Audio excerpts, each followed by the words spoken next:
Mungkin Pradi juga bisa mempersiapkan kerugian daripada customer ketika mereka sudah tidak berusaha dan sebagainya, biar ditumpukan pada TikTok kalau memang dia bersalah gitu kan. Harus bertanggung jawab. Enak aja di negara kita ini dia main-main gitu kan. Ini kan platform luar ya, TikTok ini. Dari negara mana sih? Nggak paham saya. Hah? Apalagi dari China itu. Kartu mati itu orang. Betul-betul ini. Komisi 7 ini melihat produsen ini nggak pernah dilindungi Republik Indonesia. Bahkan kementerian pun di pingpong ya kan. Kementeriannya pecah.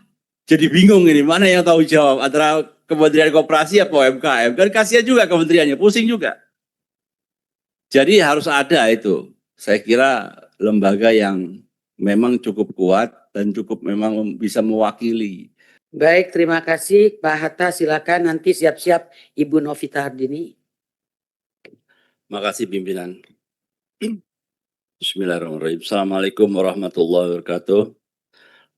Bapak Ibu yang saya hormati, kalau masalah ini kan mungkin terjadi di mana-mana, khususnya tentang kerjasama dengan e-commerce maupun platform yang ada di Indonesia ini.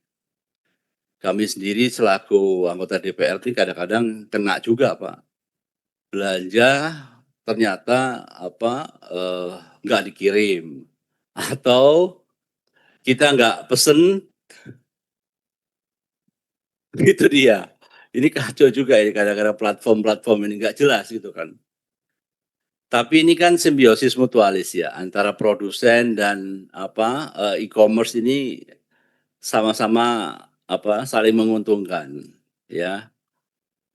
Sebagai produsen juga menurut saya Bapak Ibu sekalian yang sedang bermasalah ini, kita berharap ada solusi dari TikTok ya. Jadi mungkin sistem paling terbaik nanti kita adakan pertemuan Pak, khususnya di Kementerian UMKM. Kita panggil TikTok juga ya kan. Kita panggil Pradi juga di sini juga produsen-produsen yang terkait ini untuk bisa berdiskusi gitu kan dengan Komisi 7 ya. Karena kalau ini kan baru laporan sepihak, ya kan kita juga belum dengar dari TikToknya kira-kira seperti apa. Yang jelas Bapak Ibu sekalian ini kan dirugikan dengan adanya sistem freeze ya atau di freeze uangnya di freeze oleh TikTok ini kan.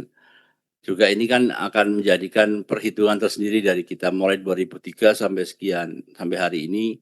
Kira-kira TikTok sudah memfreeze uangnya UMKM ini kira-kira berapa banyak. Itu juga harus dikembalikan. Mungkin Anda nanti dikembalikan dalam bentuk tidak dikembalikan seperti saat itu, tapi ada bunga. Bunga berjalan sampai sekarang. Itu tanggung jawab TikTok kalau memang benar laporan ini betul-betul bisa kita mitigasi dan betul-betul terjadi kesalahan di pihak e-commerce tersebut ya.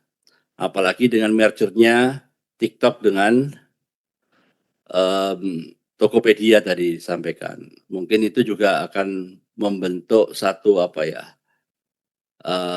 kesepakatan di antara kita bahwasanya ini siapa yang bertanggung jawab gitu kan terhadap uang nasabah yang di-freeze gitu kan. Dan mungkin Pradi juga bisa mempersiapkan kerugian daripada customer ketika mereka sudah tidak berusaha dan sebagainya, biar ditumpukan pada TikTok kalau memang dia bersalah gitu kan. Harus bertanggung jawab. Enak aja di negara kita ini dia main-main gitu kan. Ini kan platform luar ya, TikTok ini.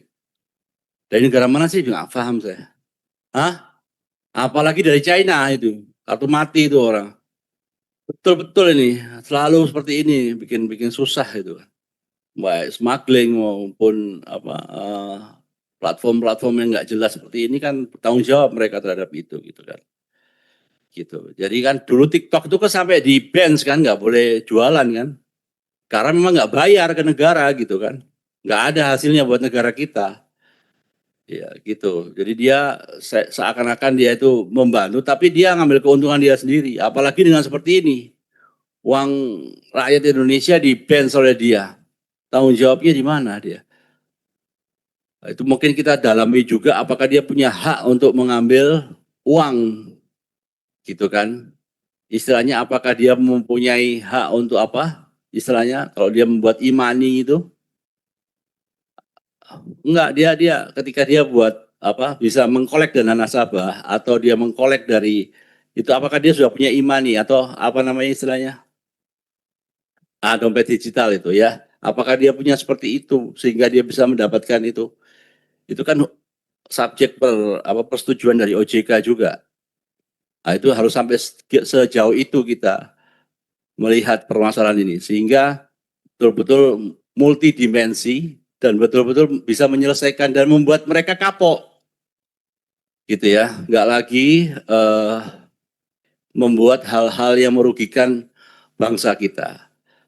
Mereka mau masuk ke Indonesia silahkan, tapi dengan aturan yang benar, dengan cara-cara yang benar, tidak merugikan bangsa kita. Dan sekali lagi pimpinan, saya melihat ini memang kita ini perlu, Republik ini perlu lembaga perlindungan produsen. Betul nggak? Tuh kan, masyarakat katakan betul. Jadi bukan konsumen aja dilindungi, cuma produsennya nggak pernah dilindungi ini, baik UMKM maupun industri besar. Jadi saya berkali-kali di forum Komisi 7 ini melihat produsen ini nggak pernah dilindungi Republik Indonesia. Bahkan kementerian pun di pingpong ya kan, kementeriannya pecah, jadi bingung ini mana yang tahu jawab antara Kementerian Koperasi atau UMKM, kan kasihan juga kementeriannya, pusing juga.